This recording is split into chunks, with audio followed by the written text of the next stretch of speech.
Bon, bonjour tout le monde. La première page ici, c'est essentiellement des rappels sur variables en lien avec une règle d'une fonction affine. Alors, si on regarde ce qu'on nous dit d'une fonction affine, chose que vous avez déjà rencontrée, on dit que c'est une situation dans laquelle une valeur constante est ajoutée ou soustraite à répétition à une valeur de départ. On parlera de M et de B qu'on retrouve juste ici dans l'écriture de la règle d'une fonction affine. Dans cette règle-là, il y a différents éléments. Entre autres, quand on prend le temps d'analyser, oui, il y a M, il y a B, et pour trouver la valeur de Y, on va aller substituer des valeurs de X. Alors, on dira que X, c'est la variable indépendante. En d'autres mots, variable indépendante, c'est celle qui influence l'autre variable. Donc, celle qui est influencée, c'est la variable dépendante, c'est mon Y. On nous dit que le Y est souvent dans une table de valeurs qui est calculée à partir de l'autre variable. Ça veut dire que très souvent dans une table de valeurs, vous allez devoir déterminer le X de manière à trouver votre Y par la suite. Et dans la formule, on se rappelle que le M est donné par la petite règle suivante. C'est important de s'en souvenir. C'est Y2 moins Y1 sur X2 moins X1. Donc, ça veut dire qu'on va se prendre deux couples. Premier couple, deuxième couple. On va identifier nos coordonnées et on va effectuer le calcul. Et il nous reste B, à savoir qu'est-ce que le B. On nous dit que le B, c'est la valeur initiale. En d'autres mots, c'est la valeur d'Y lorsque X vaut 0. Encore plus concrètement, ça veut dire que si jamais tu avais un graphique comme ça et que tu avais une droite qui passait comme ça ici, mon B, c'est exactement le point qui est ici. Ma valeur initiale, ou c'est lorsque mon X vaut 0. En d'autres mots, si ici j'étais à une hauteur de 3, vous comprenez que le point qui est ici, ce serait des coordonnées 0, 3. Donc, ça vous amène à voir que le X vaut 0 à cet endroit-là. Alors, on va se pratiquer. On va aller faire un exemple. Donc, ici, on nous donne 2 points, puis on nous demande de trouver la règle. Donc, si j'ai 2 points, je vais commencer par les identifier de la manière suivante. X1, Y1, X2, Y2.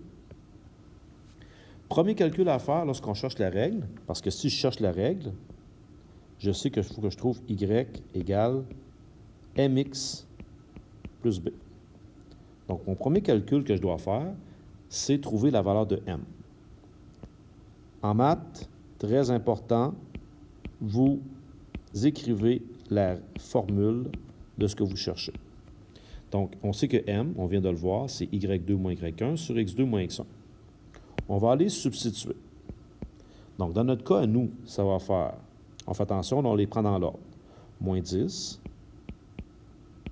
moins Y1 qui est moins 4. Donc là, on se rend compte que j'ai 2 moins consécutifs.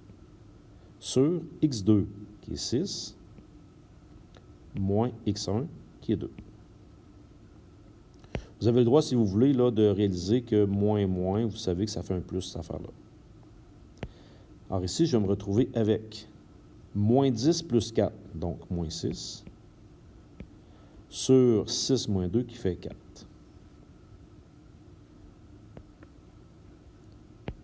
Ce qui fait en sorte que mon M égale, là, c'est une fraction, on la réduit. Donc, si vous avez de la difficulté, vous avez la touche fraction sur votre calculatrice. Sinon, on peut se rendre compte qu'ici, ça se divise chacun des termes par 2. Donc, je me retrouve à moins 3 demi. Parfait. Donc, j'ai mon M qui vaut moins 3 demi. Ça veut dire que juste à partir de maintenant, je sais que ma règle qui est de la forme Y égale MX plus B, bien, ça sera moins 3 demi fois X plus B. On voit là, mon moins 3 demi, c'est mon M dans ma règle. Donc, il me reste juste le B à trouver. Pour trouver le B, vous prenez un point à votre choix. Donc, moi ici, je vais prendre le point 2 moins 4. Ce qui est très important, c'est un point qui appartient à la droite. Donc, on a pris le point, le premier qu'on me donnait. Et ça, c'est les coordonnées XY. Alors, vous voyez, là, on a ici Y, on a X. On va prendre ces deux points-là, on va aller les remplacer ici dans ma règle. Je vais me retrouver avec moins 4 égale moins 3 demi fois 2 plus B. J'ai donc moins 4 égale. Quand je fais moins 3 demi fois 2, je retrouve moins 3 plus B. Et là, tout ce qu'il nous reste à faire, c'est isoler le B. Donc, je vais utiliser mes opérations inverses. Entre autres, je pourrais faire plus 3 à droite, plus 3 à gauche. Je me retrouve avec moins 1 égale B. Et je peux conclure en disant que la règle sera de la forme Y égale moins 3 demi X moins 1. Ça, c'est ma règle qui appartient à cette droite-là. On va le pratiquer avec un autre. On me donne une table de valeurs. Donc ici, j'ai une table de valeurs. Ce qu'il faut retenir, c'est que lorsque vient le temps de trouver la règle d'une droite qui passe par 2 points, bien, ça veut dire que ça me prend 2 points. Donc ici, je pourrais décider de prendre mes 2 premiers points qui sont ici. Pardon.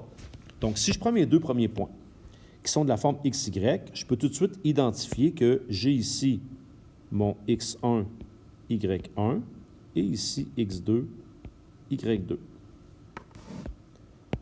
Comme tout à l'heure, si je cherche la règle, c'est-à-dire je cherche Y égale MX plus B. Alors, mon premier calcul, c'est de trouver mon M. M qui est donné par Y2 moins Y1 sur X2 moins X1. On va remplacer.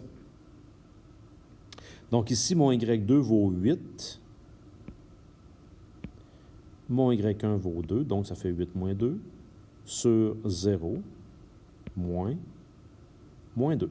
Encore une fois, comme tout à l'heure, ici, je fais attention, j'ai 2 négatifs qui se suivent, donc je peux remplacer ça par un plus. Ce qui va me donner 6 sur 2, 6 sur 2 qui se simplifie à 3. Donc, on a que M vaut 3. Et là, il me reste à aller chercher la valeur de B. Donc, comme tout à l'heure, juste revenir ici, là. Regardez ce qu'on avait fait tout à l'heure. J'ai remplacé mon M parce que j'ai trouvé. J'ai pris un point qui appartient à la droite, puis on a trouvé le B. Donc, on va faire la même chose. Deuxième calcul. Je sais maintenant que Y égale 3X plus B. Et disons qu'on va prendre le point moins 2, 2. Mon moins 2, 2, c'est un point, donc c'est la forme XY. Remplaçons. Y, c'est 2. 3 fois X qui est moins 2. Plus B. Donc, je me retrouve avec 2 égale moins 6 plus B. Comme tout à l'heure, j'utilise mes opérations inverses. Donc, je vais ajouter 6 de chaque côté. Ce qui me donne 8 égale B. Je peux donc conclure. Ça fait Y égale 3X plus 8. Et là, j'en entends qui se disent, mais est-ce que ce calcul-là ici était nécessaire? Pas vraiment. Parce qu'on a dit quoi tout à l'heure? Tout à l'heure, on a dit que, si je reviens juste ici, le B correspond à Y lorsque X vaut 0. Quand X vaut 0, le chiffre que j'ai ici, c'est mon B. Regardez, on l'avait gratuitement ici. Quand X vaut 0, mon Y vaut 8. Donc, j'aurais pu éviter de faire ce calcul-là. Donc, j'aurais pu sauter l'étape 2 et arriver directement en disant c'est 3X plus 8. Il n'y a aucun problème avec ça, ça serait accepté. On poursuit.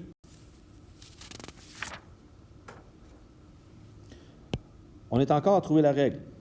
Donc, trouver la règle, ça signifie que je cherche Y égale MX plus B.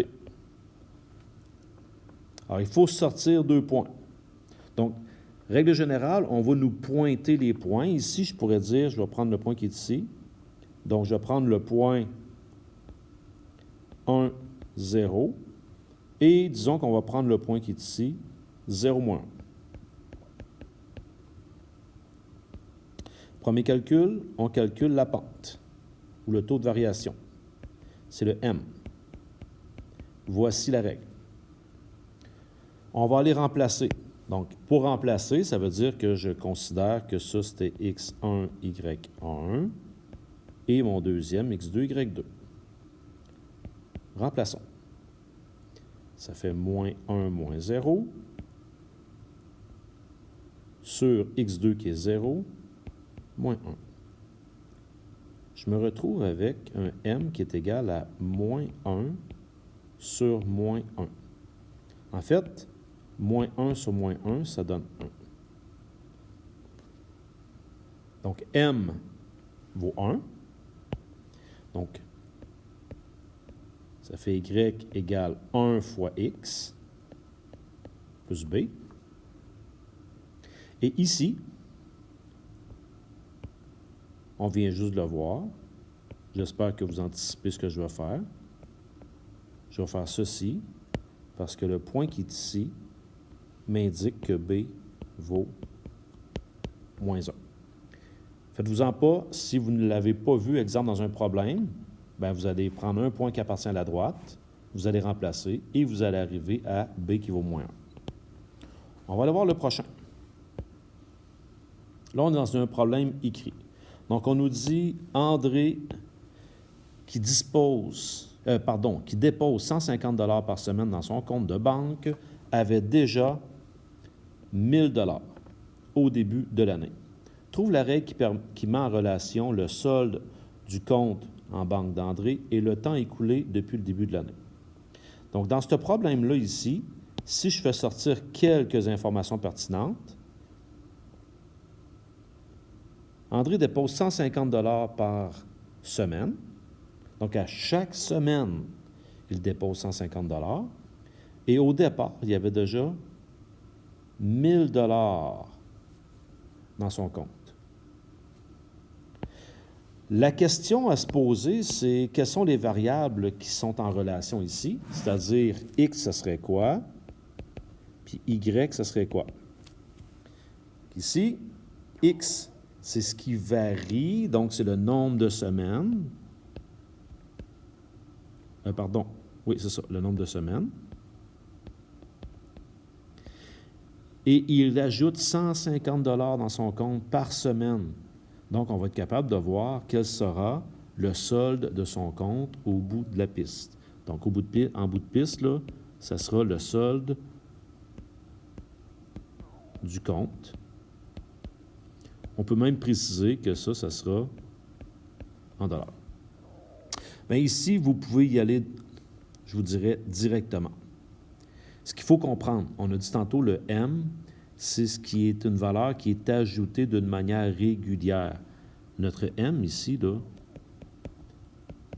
c'est 150 $ à chaque semaine. C'est ça la définition d'un taux de variation. Donc ici, vous pourriez conclure en disant la règle qui devrait être de cette forme-là, bien pour nous, ça va faire 150 $ fois le nombre de semaines. Et ma valeur initiale, bien, il avait 1000 $ dans son compte. Voilà. Autre exemple?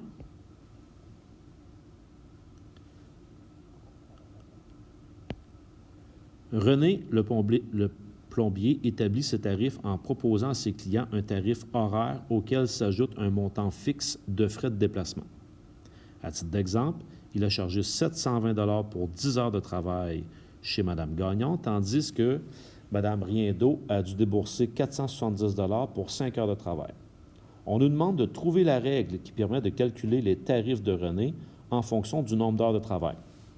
Tu aurais le droit, là, en partant, de dire « trouver la règle », ça veut dire que je cherche y égale mx plus b.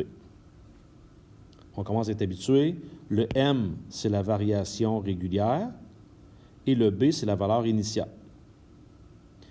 Remarquez que j'ai tout de suite établi mes variables. C'est super important quand vous avez un problème avec une référence dans le monde réel, ben on va écrire X, Y, c'est quoi? Donc ici, X, c'est le nombre d'heures de travail qui vont venir influencer le montant qui va être chargé au client, donc le tarif chargé. Vous pouvez le mettre ici comme vous voulez, ça peut être le montant chargé, le tarif, ça va.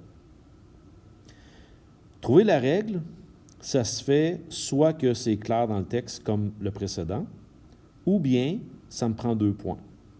On a 2 points ici.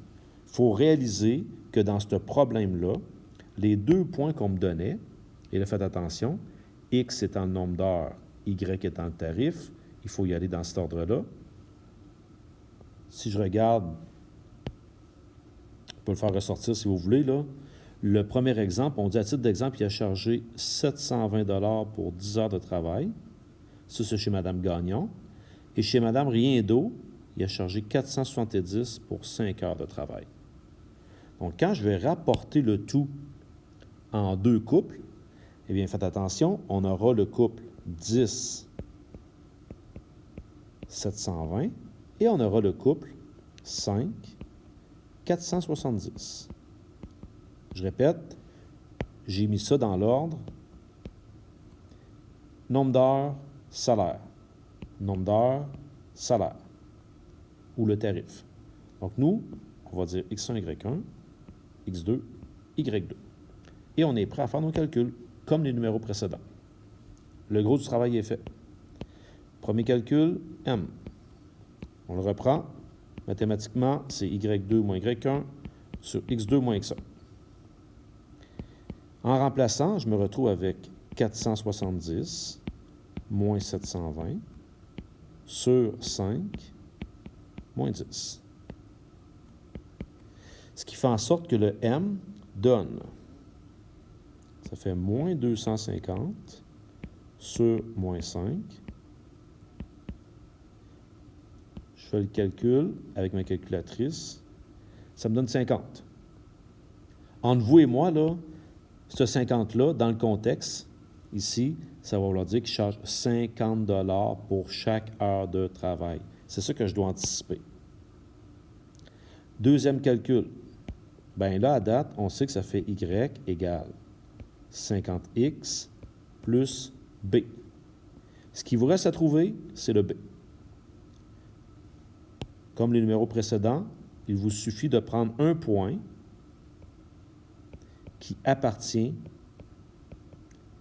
à la situation à la droite. Donc, moi, j'ai pris le point 5, 470. Donc, on va aller faire le calcul. Donc, je vais remplacer en passant, encore une fois, ça c'est mon X, ça c'est mon Y. Donc, ça fait 470 égale 50 fois 5 plus B. Donc, j'ai 470 égale 50 fois 5 qui fait 250 plus B. Et pour trouver votre B, vous utilisez vos opérations inverses, donc moins 250 de chaque côté, ce qui donne 220 égale B. Et vous pouvez conclure. Ça veut dire que le Y égale 50X plus 220.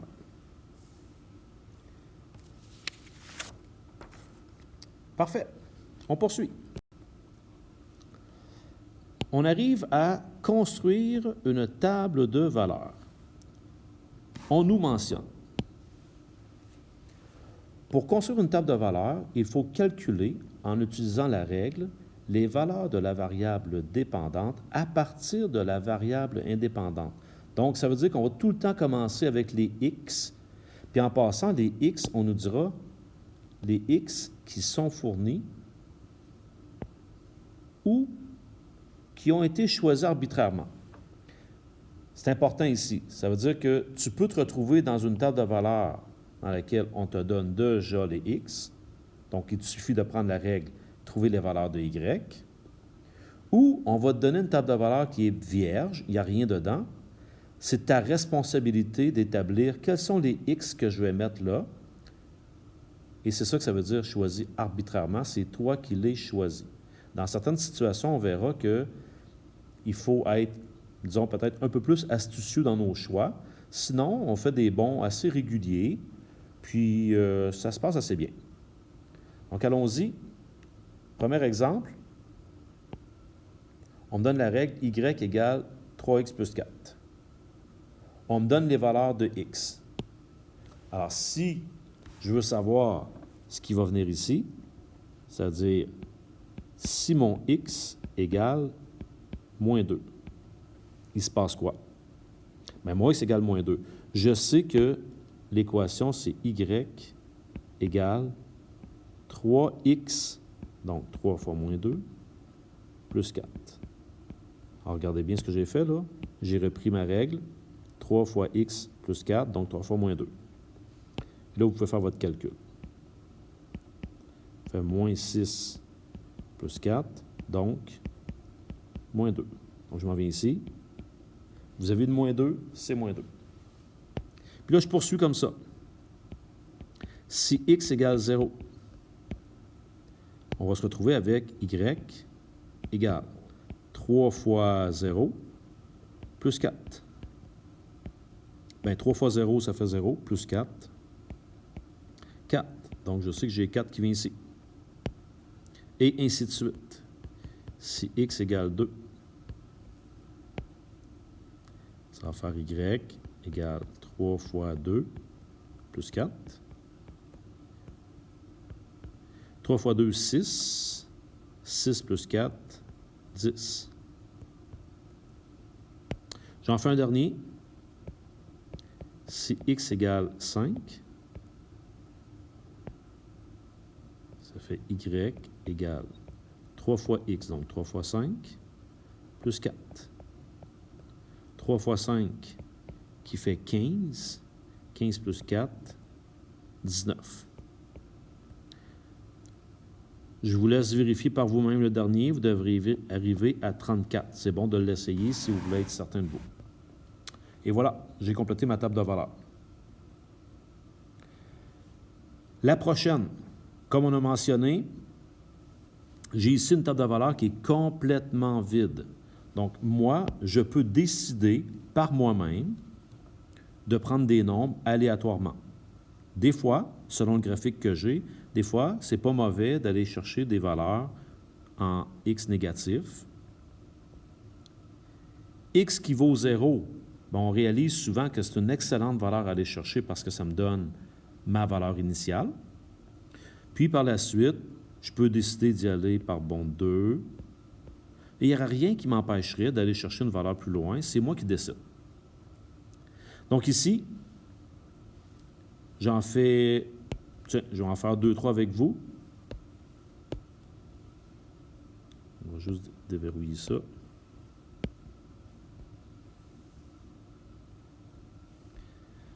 Si x égale moins 2, par exemple, on avait y égale moins 2x plus 10. Donc, ça va faire y égale moins 2 fois moins 2 plus 10. Mais moins 2 fois moins 2, ça fait 4 positifs. Alors ici, je vais me retrouver à 14. Donc ici, j'ai 14. À 0, ben, je vais tout de suite aller inscrire 10. Vous comprenez pourquoi? Parce qu'à 0, techniquement, c'est ma valeur initiale. Je l'ai, ma valeur initiale.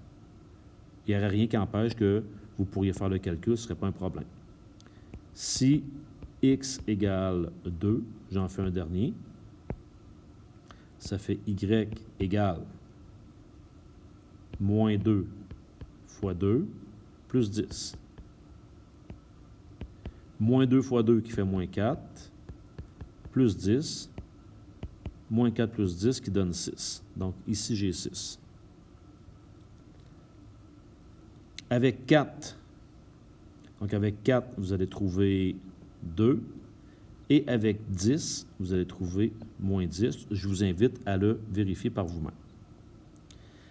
Dernier exemple pour ce rappel. Il faut compléter la table de valeurs qui est ici. Contrairement aux deux premières, on réalise qu'on n'a pas la règle. Je n'ai pas la règle. Parfait. Alors, ce qu'on va faire, vous allez tenter de trouver la règle de votre côté. Je fais la même chose de mon côté, puis on les compare par la suite. Donc, vous pouvez peser sur pause et tenter de trouver la règle de votre côté. OK. Alors, si vous regardez ce que j'ai fait, vous avez bien suivi, là, puis vous avez fait pause, vous avez fait vos calculs par vous-même, on avait dans notre table de valeurs deux couples. Donc, avec mes deux couples, je les ai identifiés x1, y1, x2, y2. J'ai cherché ma règle. M, ce n'est pas le premier que l'on fait. J'ai substitué, j'ai trouvé M vaut 5. Deuxième étape, y égale 5x plus b. Pour trouver b, je me dois de prendre un point qui appartient à la règle. 2, 4, c'est un point. J'aurais pu aussi prendre 10, 54. Donc, ça, c'est mon point x, y. Je vais remplacer y par 14, égale 5 fois x qui vaut 2 plus b, 5 fois 2 qui fait 10. Opération inverse, 4 égale b. Donc, on est rendu à y égale 5x plus 4, qui est la règle associée à cette table de valeurs-là. Et là, on la complète ensemble. Bon, première des choses, pour x vaut 0, j'ai aucun calcul à faire. C'est ma valeur initiale qui va là. Ma valeur initiale dans ce problème-là, c'est 4. Je vais en faire un seul pour vous. Vous pourrez aller vérifier l'autre avec vos calculs. Je vais venir ici. Si x égale 20. Si x égale 20, ça veut dire que y égale 5 fois 20, donc 5x, plus 4. Et on va se retrouver à 100 plus 4, donc y vaut 104. Ça veut dire qu'ici, on a 104, et vous pourrez vérifier de votre côté pour x vaut 5, vous devriez trouver 29. Voilà pour ce rappel.